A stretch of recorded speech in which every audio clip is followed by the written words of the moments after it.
we've got CME available, the same deal as usual. We'll be sending out some updates on that soon. Do not have any disclosures or any relationships to disclose. We think you figured out, have moved to these sessions twice a month on the second week of the month. I know this is technically the third Friday, but the second and fourth weeks of the month, and at our usual times. So be 2 weeks from now. And again, because of the developments with J&J, we're going to focus primarily on that and questions that you might have. So Steve, you and I have gone back and forth on this, but I don't know that we said actually who would actually run through it. I'm happy to start, or if you want to, either one. Yeah, well, why don't you just warm your hands up or something, or whatever, or turn the heat on or something. Okay. I think everybody knows, or at least has heard, that Johnson & Johnson vaccine is the distribution has been put on pause, and that is because 6 cases of a unusual condition called CVST, which is cerebral venous sinus thrombosis, was identified. Recognize that is very unusual, but it's also it's 6 cases at the moment identified after 6.85 million doses of the vaccine being given. We have not identified anyone in Maine as of yet. So on April 12th and 13th, the CDC, FDA put a pause. The ACIP met about this and decided to gather more data for the probably for a week to 10 days to then re-meet and decide what might be done. Can I do the next slide? Let's see. No, I can't. You do the next slide, Lisa. Are you there? Or someone? Yes, I am, and I will do it. Sorry, just the wrong. That's okay. spot. That's okay. I just tried and it doesn't work. There we go. Okay, so how does this relate to the other vaccines? Okay, this is Janssen, which is J&J. We have these 6 reports out of 6.86 million doses. The most important thing is to remember is this is not only thrombosis, but it is also with thrombocytopenia. It looks very much like heparin-induced thrombocytopenia. This is still a low number of cases. There are no cases of CVST in the VAERS reports for 97 million doses of Pfizer. There are 3 with Moderna, but those are not with thrombocytopenia, and that is really just CVST, which that fits in with the background rate of that condition. And so it is felt right now that this is really just something associated with the Janssen vaccine, and also very similarly to the Astra-Zeneca. If I could have the next slide. The Astra-Zeneca, there's, I think everybody's heard a lot about the investigations in Europe. And so this is the data as of where we are right now. It's from the European Union. And remember, the United Kingdom has left the European Union. So there's data from both England, and then there's also from the European Union, which has clearly identified cases of this condition, not only CVST, but also splanchnic vein thrombosis. Again, all of these with thrombocytopenia. So the European Safety Board basically says there is a strong association and probable causal link between the AstraZeneca vaccine and clotting events, but it is exceedingly rare, even so. And so they have, what most of these countries in Europe have done is develop some age and gender-based decision-making on continuing, and they continue to use this vaccine.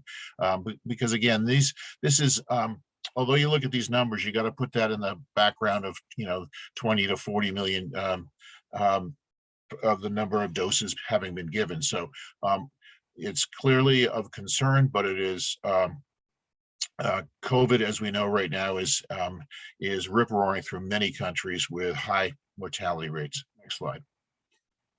What is CVST? Okay, and what does it mean, and how common does it occur? It is venous thrombosis of the central nervous system veins. We did have a picture of it. We took it out, but it's this is within the central nervous system in the brain, but this it happens at a background rate of about as you can see, it's the range is between 0.22 to 1.57 per 100,000. Typically, this is without vaccine. This is just what is this condition? Occurs at approximately age 37 as a median. There are a few older patients. It's a female to male ratio of 3 to 1. What's it associated with in this? As best we can tell, there are some prothrombotic conditions. These might be genetic or acquired. They are, clotting disorders. Pregnancy, postpartum period has been associated with it, malignancies and infections, and oral contraceptives and mechanical precipitation. But recognize that all these are epidemiological correlatives. This again is a pretty unusual event overall. Next slide. Steve, while I go to the next, I'm just going to underscore that comment that you made. This is about CVST in general. So people have asked, Right. What about the people who got the 6 cases? Is it these things? In most cases, you'll talk a little bit, but not necessarily. Right. And what do people, again, with CVST in general present with? They present with signs of some sort of intracranial hypertension and or symptom of, and most typically it's severe headache. Maybe with some, and you might see papilledema. There might be visual problems. There might be vomiting. There can be focal syndromes associated with it, and there can be encephalopathy. So again, you're clotting off some of your central veins, and there's a number of neurologic symptoms, but bad headache is the most common. You can get rare presentations. So what are the characteristics that we saw with these 6 cases? Okay, so if we look now, we're now looking at these 6 cases that have been seen after J&J. Median age was 33, as you can see, was 18 to 48. Time to onset, I think, is important because it's really within the first 2 weeks, but really about a week afterwards. So, approximately the best way to think about it is about a week after the vaccine and 2 weeks in before 2 weeks.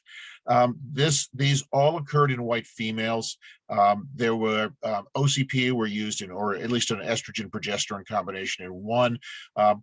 There were no pregnant or postpartum, and the underlying conditions, as you can see, are pretty much what you'd see across, a population, but nothing that jumps out as another risk factor per se. What did they present with? These again are the 6 cases. And you'll see headache, and then the other one was back pain.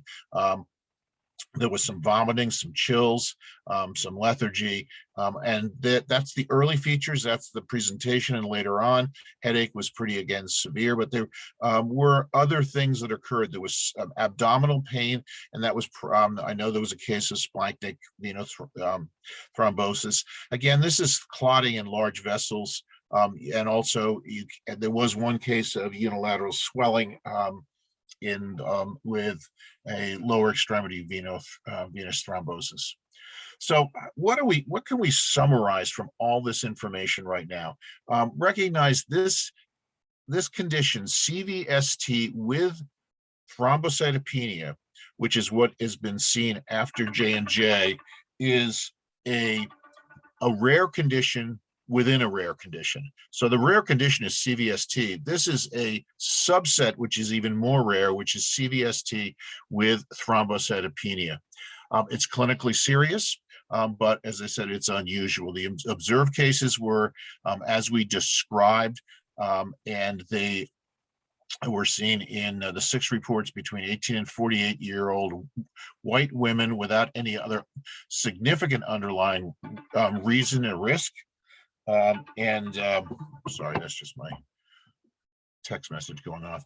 Thrombocytopenia has not been seen with the other vaccines, the mRNA vaccines, and that's, we've now given 182, probably more than that today, 182 million mRNA vaccines. So it does not appear to be associated with it. It does appear to have an association with Astra-Zeneca. I think we're still learning about J&J because the numbers for Astra-Zeneca were more. What do we know about those 2 vaccines? They both are replication incompetent adenovirus vaccines. One of them is the adenovirus 26, the other is a chimp adenovirus. But recognize that Sputnik And several of the other major worldwide vaccines also contain adenoviruses, and there has been a bunch of trials done over time with adenovirus vector vaccines.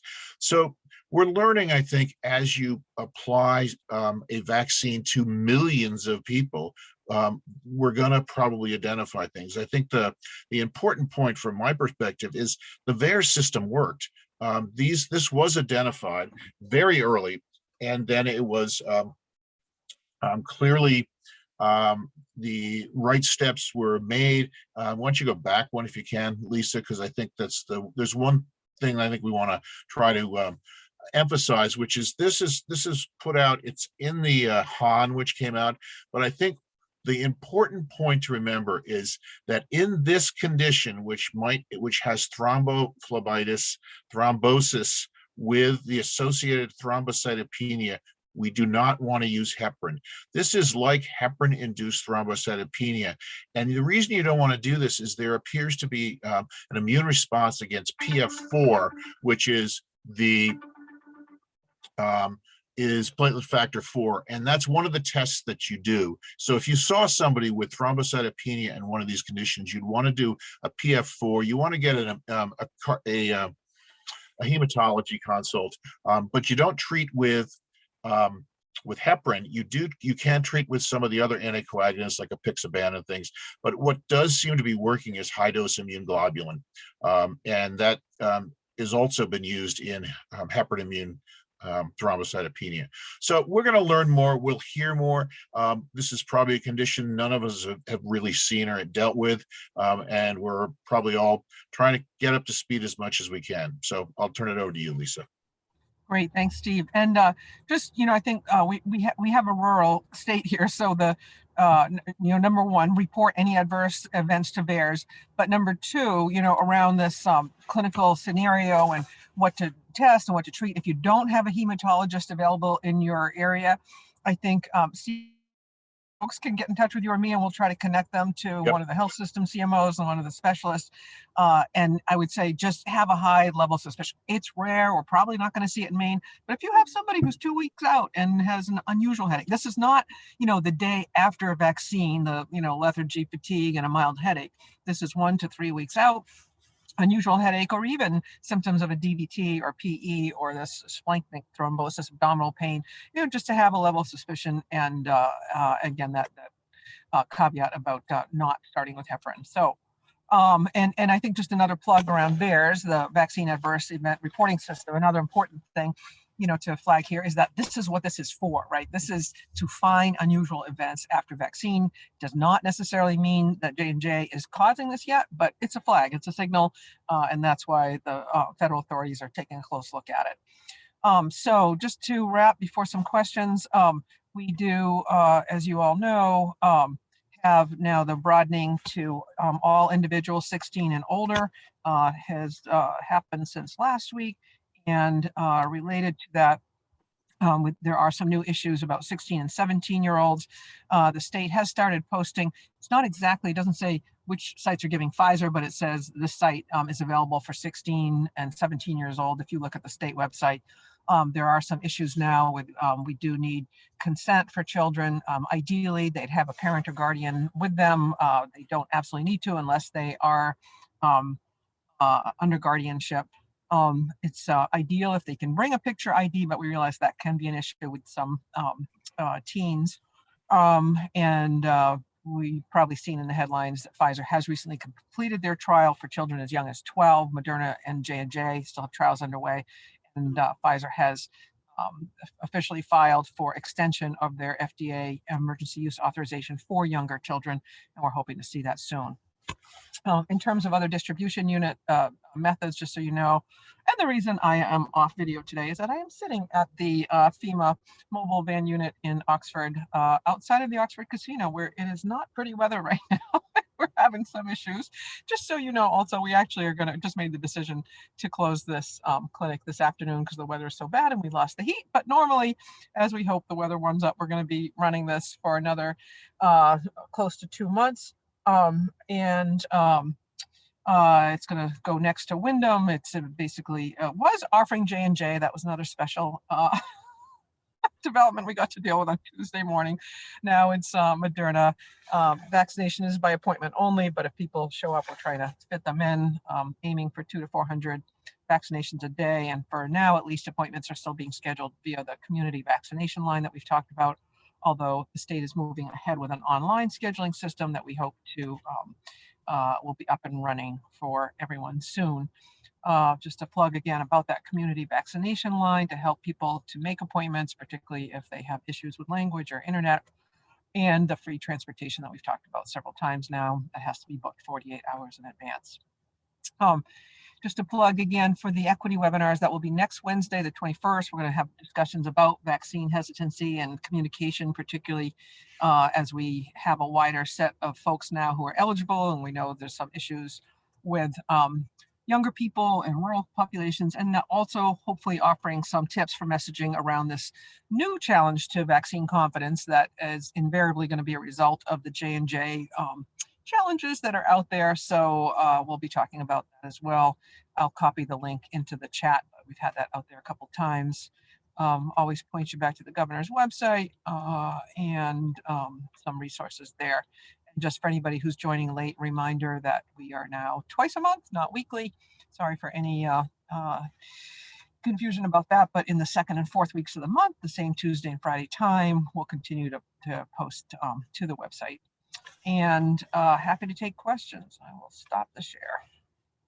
Yeah, so has anybody been able to see the chat better than me?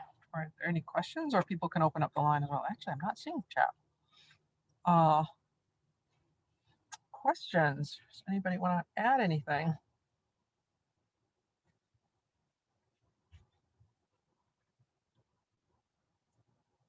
No questions. I see a couple others who I know are active in vaccine efforts, so I might be calling on a few of you, maybe Jim Jarvis, Peggy, Renee. Any of you had to deal with questions yet from people? I have a question. Oh, sure. Oh. I was wondering how many of the positive COVID tests now are being screened for the variants, and are they being screened for the South African variant as well? Yeah, we are doing somewhere between at least 5 or 10%, if not more, of all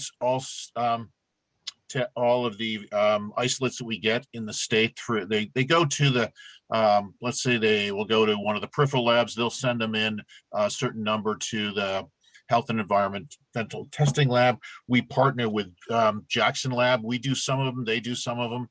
And so every Friday we actually get, which we just haven't seen yet today, but we are clearly, we think we're seeing it. We've not seen a lot of South Africans, so we are testing for it. We're testing for all variants because what you do is called whole genome sequencing, where you look at the genome and then you can actually match it across the variants. The B117, the UK is by far and away the most common, although we, actually I should say, we also have the New York strain, which has some increased transmissibility, has also been very common. National news, I saw that too. It's we hit the hit parade by saying we're like the 14th highest new cases in the nation. And anybody who's been following that, we've had at least 500 cases a day for the last 4 or 5 days. That's getting us back towards where we were at the peak in the January time. Why is this all happening? Some of it is that there's a lot of COVID fatigue and there's people who are not using distancing and facial coverings, but some of it is the variant. It's hard to really tease out which those are overall.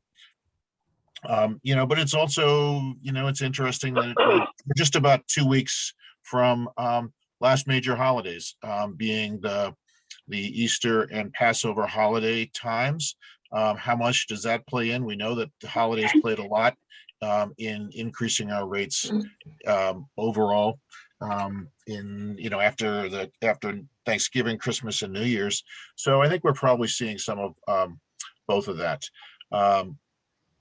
are we? I think once something just came up about colleges. It's hard to say whether it's spring break. We clearly have had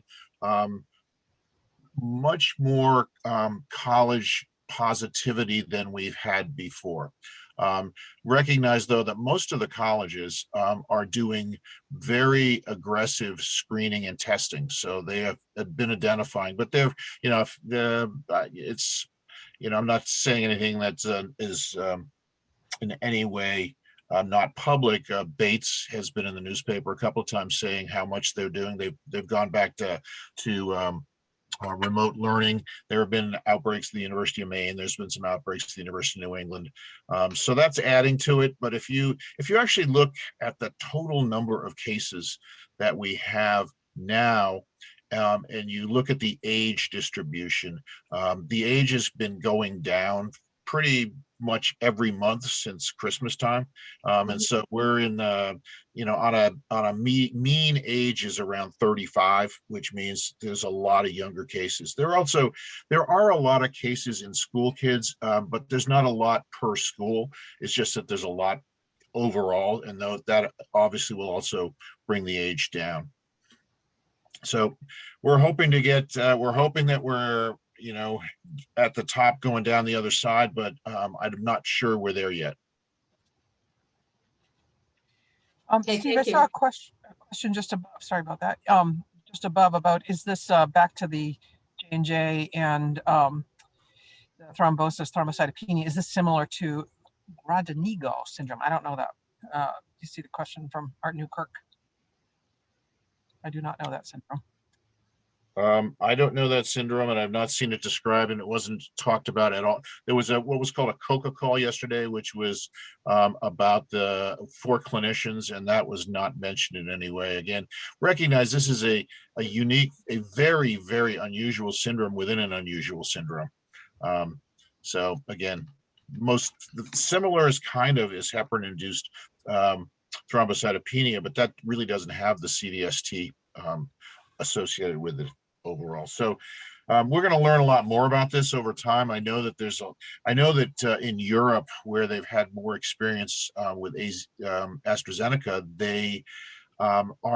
there's a lot of interesting scientific hypotheses on why this might be.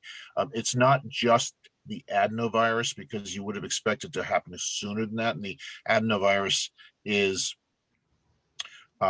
pretty much gone by the time this starts happening. But you know, there's something, and we'll figure it out over time. We just don't know right at the moment.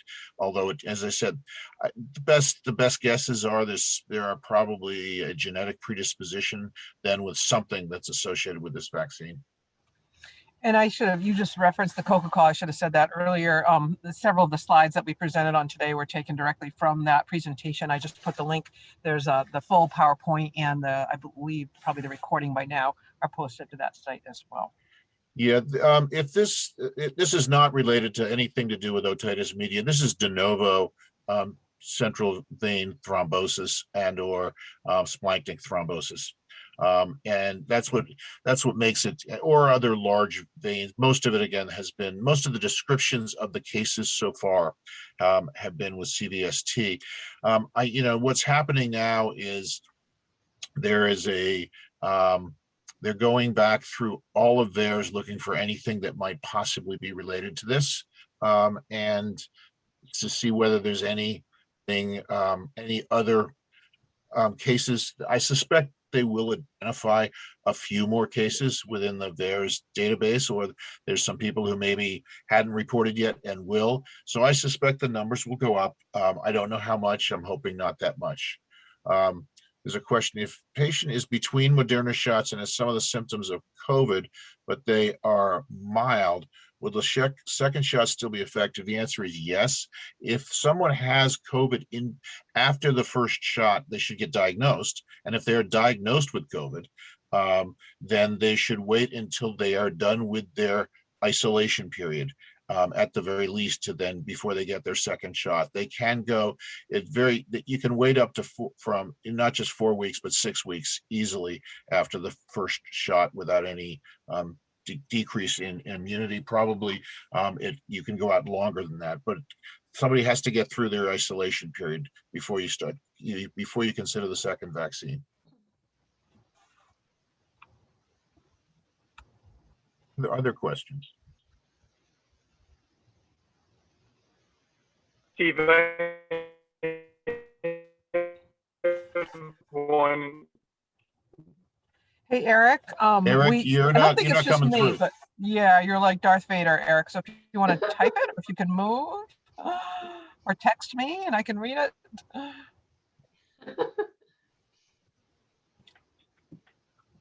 Right now? Yeah. Sure. There was a report today that the CDC has tracked about 5,000 plus cases of people who have acquired COVID after vaccination. And I'm Yep. just wondering, do we know anything about those people, the characteristics, the type of infection or the variant they may have acquired? Just wondering if you learned anything about that. Yeah, I haven't seen the data yet, Eric. It's like like a lot of things in COVID. It's in the news first before you actually see the studies and so it's been in the news, but I've not seen the actual publication that has given descriptors of those individuals so that we can sort of see if they're a demographic and or geographic and or variant associated associations. But we do, we know that it's in the from a prior MMWR, real world data says that these are about 90% effect, have 90% efficacy. That means you got 10%. So this is actually